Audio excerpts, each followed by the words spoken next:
I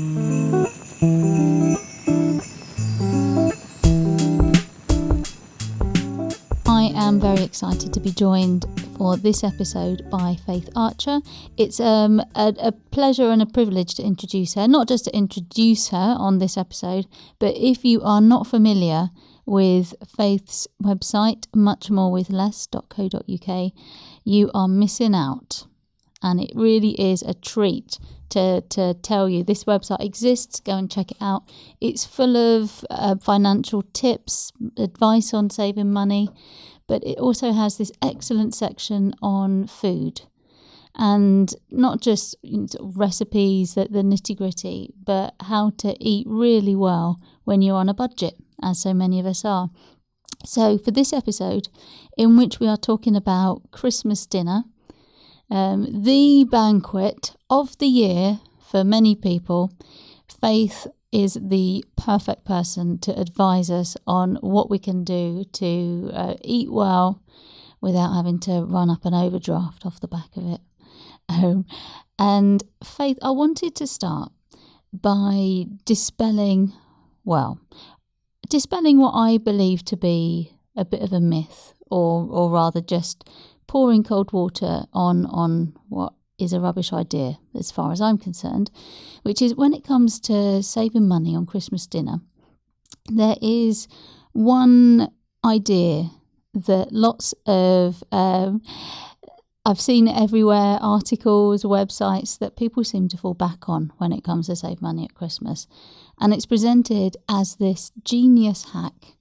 The idea is you don't do any shopping for Christmas food until Christmas Eve, and then you go to the supermarkets when all the yellow stickers are out and you pick up your Christmas dinner for a song, for pennies on the pound, and have your bargain Christmas dinner this way. And I see this every year with a arched eyebrow and a flicker of irritation, because I don't think it really works like that, in that it sounds to me like a huge gamble. Well, I think that's the thing, isn't it? I think you'd have to have nerves of steel and probably not have enormous quantities of people that you're hosting for Christmas, because otherwise the stakes are just too high. And I don't know about you, but back in the real world, the last thing I want to be doing is being in a supermarket on Christmas Eve. And last thing on Christmas Eve as well, just as they're closing the doors, I would far rather buy on a budget in advance and be able to prep in advance and use Christmas Day for other things, not least spending time with my family. Fair enough. I have been in a supermarket on Christmas Eve, not trying horrible, not trying to pick up a yellow sticker Christmas dinner for my family, but I did pass the yellow sticker section, and it was looking crummy, and there were people standing around it looking fairly distraught. It's high stakes. You could go in, you could find your turkey for 50p, you could get all your tatties for pennies. It could be amazing, but what stress and pressure would you want to risk it? Would there even be any turkeys left? Well, that's the thing.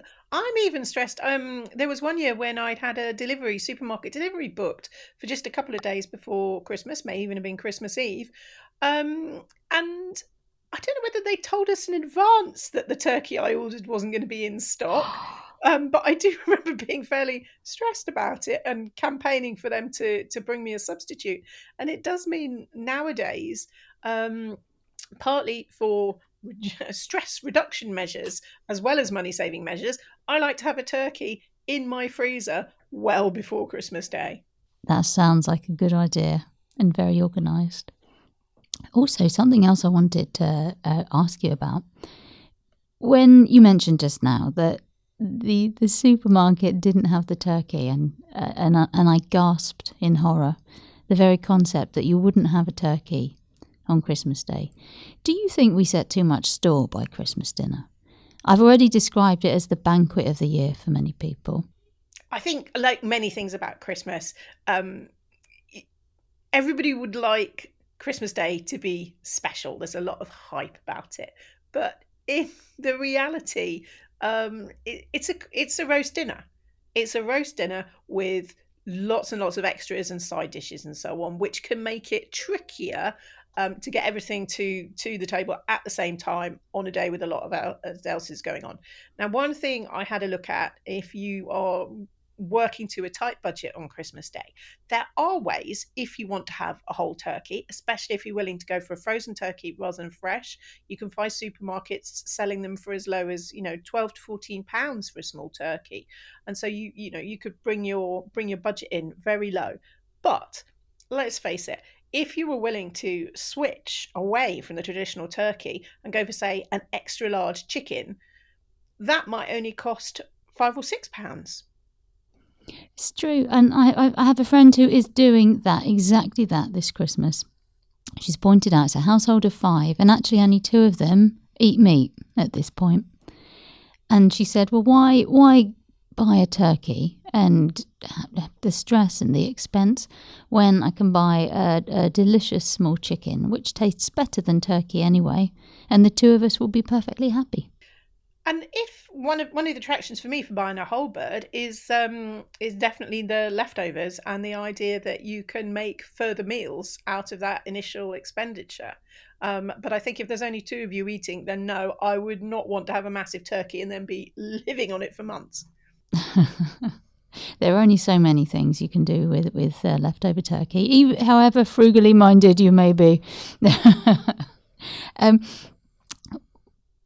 When I introduced you earlier, I mentioned that you have this fabulous website, Much More With Less, which has been going for some time now. And I recommended to anybody listening, go and check out this website, look at the food section. There's lots there. There's some specific Christmas content there that I wanted to talk to you about. You are not just a brilliant money saver, you're also very organised, if you don't mind me saying so. And people who go to Much More With Less go to the food section and look at the Christmas posts. I mean, there's Christmas posts there that go back some years now, and they're still very, very valid. It's proper evergreen content.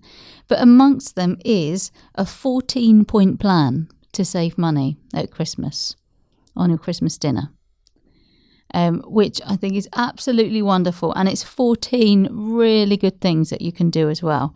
And none of them, by the way, involve going to the supermarket at 11:30 p.m.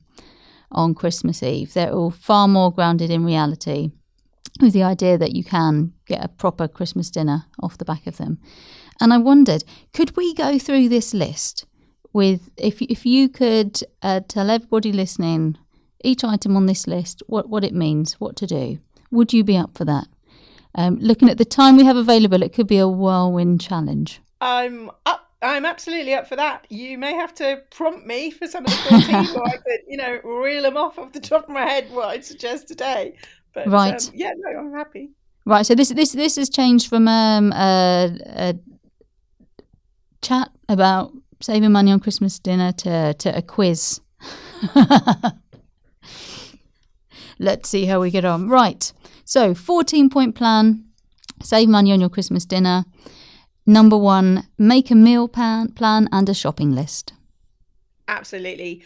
I think this is one of the key things about Christmas. I think a lot of us, especially if you've got people coming over, there's a bit of a panic because you don't want anybody to go hungry.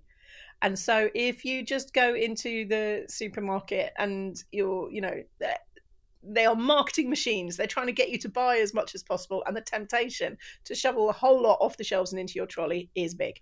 So sit yourself down, have a think. Who is coming when? How many people are you feeding for different meals? And what are you going to feed them? And then actually make a list of the food that you need to buy, because that will help you so much in the supermarket. Stick to the stuff on your list, knowing that is going to be enough to cater for whoever is coming to visit. Fantastic. Number 2, switch from fresh to frozen. And this is something that you do with your turkey, isn't it? I really recommend it, especially for the turkey. Having had made the fatal error one year I mean, I know it is good to support local retailers and your local butcher, but I ordered a turkey and went to pick it up on Christmas Eve, and oh my God, it wasn't so much Norfolk bronze as gold plated. This thing, you could, if you're buying a large whole turkey fresh, it can be over 100 quid. But as I say, you can find small frozen turkeys in the kind of 12 to £15 range, and that is a massive difference. Great. So when you say switch from fresh to frozen, is it just the turkey, or are there other foods as well that you would recommend that we steer away from the fresh counter and towards the freezer section? In general, frozen food can be really good for cutting food waste because you can just take out the amount you need. I think in particular, kind of meat, fish, fruit, veg, you just take the bit that you need, the rest goes back in the freezer and it doesn't rot at the back of your fridge. Um, the slight hesitation when it comes to the Christmas meal is that obviously you can get frozen veg. You can get things like um, frozen roast potatoes, frozen Yorkshire puddings, if you're that way inclined, frozen carrots, Brussels sprouts, the whole lot. But actually, when it comes to Christmas, the supermarkets have such a price war on basic festive vegetables that for Christmas Day itself, I would actually recommend spending next to nothing on fresh veg if you can face the prep rather than perhaps getting the frozen versions.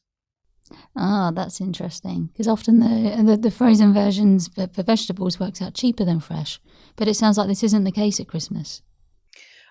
Well, at Christmas time, the supermarkets, they have this price war going because they're trying to entice you in, come for the cheap carrots and leave with expensive everything else.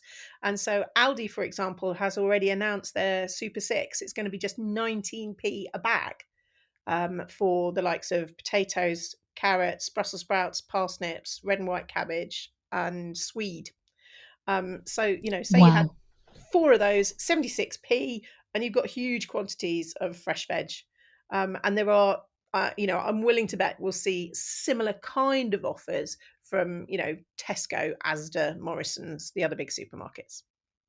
Cool. So you could get your entire veg spread for about £1, it sounds like. The third item on the list is shrink to fit.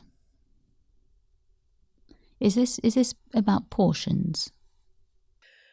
I think it's partly about portions because one of the things for a Christmas dinner, if you are on a tight budget, is maybe kind of stand guard over the turkey and dole it out on people's plates. And if you are intending, whether it's turkey, chicken, whatever else, if you are intending to make something with the leftovers, then possibly don't leave it in the middle of the table for everybody to grab second, third helpings. Fab. And the next item on the list, number 4, was snap up cheap Christmas veg. We've covered that. We have covered that, but the only thing I would say, if you've got the storage space, if you've got the capacity, don't just buy them for Christmas Day. It's such a good deal. Get a second set that you can then use for things like soups and casseroles and stir fries and so on after Christmas. Brilliant. Number 5, plan for leftovers. This is because I really don't like setting fire to fivers. If I'm buying the food, I want to use the food. I don't want it going in the bin. And if you know that you're going to have leftovers, and let's face it, looking back over previous Christmases, you probably will, then have a think about what you can do with them. That may be something as simple as trying to clear some space in your freezer. And maybe once you take it out a whole turkey, that'll free up the space. Maybe that does the job. But it could also be thinking, well, you know what? I might have, say, leftover turkey and ham. I want to make a pie. Oh, that means I might need to get a packet of pastry or some veg to help that along, or curry paste if you want to make a turkey. So thinking about planning for the leftovers, do you need anything else to get them eaten up? Great. And the next one is make extras into main meals. This one comes about because there's so much focus on the main day for Christmas dinner. And there's loads of kind of Christmas dishes that I really enjoy. But if you serve it all in one go on Christmas Day, when everybody's completely stuffed, they may not be able to fit it all on one plate. So what we've done, for example, is gammon and red cabbage. We actually serve those with mashed potato on Christmas Eve rather than just adding them to a massive table on Christmas Day. And also things like, mince pies. Does it have to be a snack, or could you serve it with some cream and it's actually the pudding for one of your meals over the Christmas season? That's a really good idea. Although I eat so many mince pies, I don't know if I could restrict myself to having them as an official pudding. Right, so let's make extras into main meals. It sounds like, excuse me, with the gammon and the red cabbage, and having this on Christmas Eve instead. That's almost like a new family tradition that you've created for Christmas, which sounds lovely. Well, I think it's a nice thing to have, and also the good thing about gammon and red cabbage is they've got quite a long cooking time, but you can kind of do them in advance, or just have things simmering away in the slow cooker while you're getting on with everything else you need to get on with on Christmas Eve. I must admit, I love having red cabbage on Christmas Day because it's really cheap. Well, it's really cheap all year round, not just at Christmas, but also because you can just stick it in the slow cooker first thing and not have to think about it anymore, as opposed to some of the other components that go onto the plate for the Christmas dinner.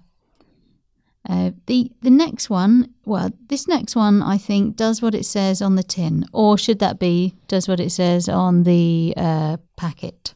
It is weigh up the cost of pre-prepared food. Now, this is when I'm usually a massive flag waver for cooking from scratch. Normally, as far as a lot of the things I cook, if I cook them from raw ingredients, it's going to be cheaper than buying pre-prepared versions, ready meals, and especially cheaper than eating out or having deliveries and takeaways. But even I am forced to eat my words at Christmas, because when I looked into things like pigs in blankets, the cost of buying sausages and bacon separately and forget the extra effort involved, it was actually more expensive than buying ready-made pigs in blankets. And also, come Christmas time, with so much else going on, I am likely to pick up a packet of sage and onion stuffing, especially from the value ranges. There's not much difference to the big brand names, and it's certainly quicker and easier than starting right from the beginning. So it is, and for the purposes of this broadcast, I had a look at Yorkshire puddings. I quite like making Yorkshire puddings on a normal day, but I priced up, and with the rising prices of things like eggs and milk, my typical recipe was just a bit more expensive than buying a pack of frozen Yorkshire puddings from a value range. No. Yeah, at 50p or 48p, you can get a pack of frozen Yorkshire puddings, and flour may be next to nothing. But if you're using a couple of eggs, whole chunk of milk, then and some kind of fat or lard, then it was coming out slightly more expensive to do them homemade. That's rather, that should be uplifting and thrilling, but I actually find that rather galling, because I know that if I did buy frozen Yorkshire puddings and serve those up, that members of my family would never forgive me. Yeah, well, I think for the 10p difference, I'll when I make Yorkshire puddings, I will still be starting from scratch. I think I will join you. Right, so weigh up the cost of pre-prepared food. It's not necessarily the more expensive option at Christmas. The next one, don't buy twice. And this is to do with restraint, isn't it, in the supermarket, which we've already touched on, and the fact that the supermarkets are so good at exhorting you to spend more money than you need to, more times than you need to throughout this period. I think you have to be realistic about your own willpower. And we see every year, it seems to get earlier and earlier when the supermarkets start loading the shelves with Christmas food. And if you look, loads of things like the mince pies, if you buy them when they're first on the shelves, their use by date is well before Christmas, because the idea is that the supermarkets are quite keen on the idea that you buy them, eat the lot, and then have to buy them again. And I have learned the hard way not to buy some of those big tubs of chocolates, Celebrations and Heroes. Don't buy them in advance, because they just call to me from the back of the cupboard. But the supermarkets know what they're doing. It's those big tubs of chocolates that they've had those severely discounted for quite some time now, haven't they? It is quite hard to walk past them without feeling the urge to pick up a tub. It is, and if you've got the space in your budget and your waistline, go for it. But if you're really trying to do it on a budget, there are some things that I would suggest, waiting till the last moment so that you're guaranteed you will only buy them once and they will still be there for Christmas. Very sensible. The next one is take advantage of introductory offers. Now, when it comes to Christmas, how does this work? The main introductory offer that I've taken advantage of in past years is on booze, is on alcohol. There are a number of different wine clubs, like Sandy Times Wine Club, Laithwaite's, Virgin Wines, where if you sign up for a subscription, they will give you a discount off a case, so 12 bottles of wine, £40, £60, that kind of thing. So you might be able to get a case delivered to your house for 60 quid. And £5 a bottle, and you'll probably be getting better wine than you might do if you just picked a bottle off the supermarket shelves for a fiver. The caveat to all of this, like any subscriptions, anything with a trial subscription period, is if you need to make a note in your diary so you cancel it if you don't want it renewing in subsequent months at full price. So this could be a brilliant money-saving wheeze if you are the kind of person who will remember to put a diary reminder in and who will cancel it when reminded if you don't want that subscription to run for longer than the Christmas period. The next one, number 11, compare online. I do think if you're on a tight budget, it's absolutely worth comparing prices between different supermarkets because they don't all charge the same. And I think perhaps it's easy to assume that maybe they do. I mourn the passing of a website called My Supermarket. I was just thinking of My Supermarket, RIP. It was so helpful in show, so you could type in something you wanted, like pigs in blankets, and see the prices across different supermarkets. There is a website called trolley.co.uk that does a similar thing, but when I was just trying to price compare recently, it wasn't as helpful as I'd hoped, and I ended up going back to looking at individual supermarket websites. But what it did show was that prices vary. Aldi comes out as cheapest for loads of things, but there are some things that weren't quite so cheap as other supermarkets. Perhaps they're in larger quantity or, just a different brand within the Aldi range. And so one of the things I do, I'm not suggesting that anybody goes to 4 supermarkets in one day to get the cheapest items in each. But if I'm looking ahead with a bit of time to plan, then you could maybe go to one supermarket one weekend and the next weekend try somewhere else. If you're shopping anyway and there's a branch just next door, you could nip in and get those 1 or 2 things that you saw had a really great price while you're passing. That's a really good idea. My Supermarket, I should explain for anybody who's wondering what on earth it is that we're getting so sad about. My Supermarket was an app and a website. It was around for a good few years. Everybody in the money-saving community adored it because you could go on and any single item, it would show you the prices across all the different supermarkets. So you could see which was cheapest, and also it would monitor the price rises and the drops and falls at an individual item level.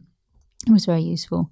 But it's something else that you used to be able to do with My Supermarket, which I think Faith is referring to in a updated real life capacity that had a feature called Split Basket, where you could split your shopping basket with all the food in it between different supermarkets to get the best prices overall, which did mean that you would end up going to multiple supermarkets for your shop. But the thing that stood out then, still stands out to me now, Faith, is that you could actually save an extraordinary amount by doing this, especially because different supermarket chains have different offers on different items at different times. The savings were fairly sizable. I think the real life in-person version that you're referring to works just as well. Maybe takes a bit longer though. We need to bring back My Supermarket. Crowdfunding campaign. Right, the next one is cash in loyalty points.